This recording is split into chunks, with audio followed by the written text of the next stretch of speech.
Hi, my name is Eric Arnold Fokosi. I am a 34 years Cameroonian. Je suis membre des associations à défaut et Sidado.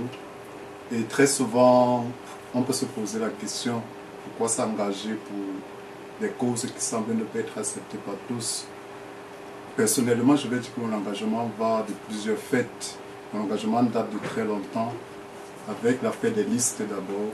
Ensuite, avec l'affaire des 11, où j'ai compris que pour un rien, des gens pouvaient se retrouver en prison, que pour une simple dénonciation, on pouvait mettre des gens en prison qui pouvaient passer 10 ans en prison comme ça, qui étaient des années pendant lesquelles on peut réaliser beaucoup de choses. Après cela, il y a eu surtout, et plus choquant encore, la mort d'Ali Mongoche. Peut-être c'est passé comme un non-événement, mais pour moi ça a été important. Je me suis rendu compte jusqu'où notre pays était capable de sacrifier par une vie des vies. Et je me suis dit qu'il fallait faire quelque chose. Qu'est-ce qu'il fallait donc faire? Je ne détiens pas un quelconque pouvoir, ni économique, ni politique. Mais je me suis dit que sur le plan social, je pouvais apporter du mien. Je me suis donc engagé, conscient que ce n'était pas un fleuve tranquille, que ce n'était pas un combat gagné d'avance. Parce qu'on a d'un côté la famille, la société, on a ceux qui se croient permis de juger les autres. Mais très tôt, j'ai compris que si on juge les autres, on n'a pas le temps de véritablement les aimer.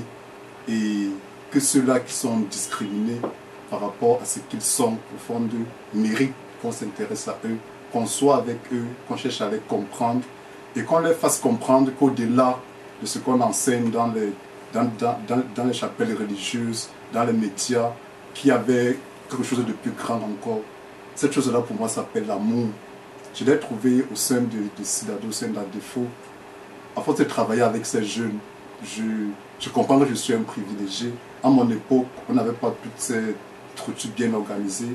On pouvait tomber dans n'importe quoi. Mais en travaillant avec ces jeunes, je comprends que je leur apporte non seulement les petites connaissances que j'ai à mon niveau, mais c'est comme si on faisait naître en eux une nouvelle vie. Et il y a plusieurs fois ils témoignent. Ils sont contents de ce que nous leur apportons, notre soutien, notre assistance. Et je suis prêt, plus que jamais, à continuer le combat avec des personnes comme Maître Aliscom, qui est comme notre maman, qui nous apporte un soutien. C'est pas facile à expliquer, mais au-delà de simple présence, seulement penser à ce nom, on a envie de se dire, bien, il faut qu'on fasse quelque chose et on continue. Récemment encore, nous avons suivi toute la cabale qu'il y a eu par rapport à un supposé financement qui ne devrait pas nous être attribué, avec tout ce que ça a suivi. Heureusement, ou alors malheureusement pour certains, nous en sommes sortis, je veux dire, vainqueurs, parce qu'une fois de plus, on a prouvé, ou alors à nous-mêmes d'abord, nous n'étions pas, comme certains le pensent, des ratés, des moins que rien, mais que nous sommes capables de plus que n'importe qui.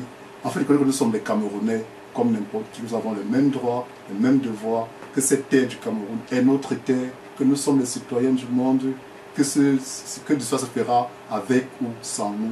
Voilà pourquoi je me suis engagé. Et je pense que si nous ne recevons pas de récompenses actuellement, ce n'est pas une question de diplôme, de reconnaissance, mais au fond de moi personnellement, chaque fois quand je me couche, je suis fier d'avoir contribué à redonner la vie à un seul petit Camerounais qui se sent rejeté, qui se sent opprimé, qui se sent perdu.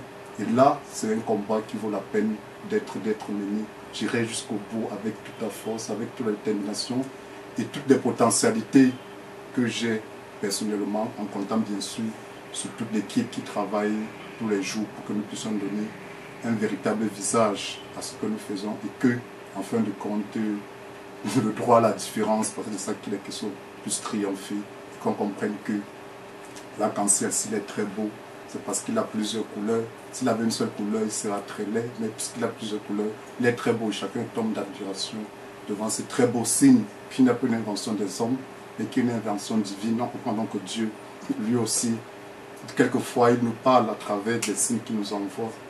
Merci.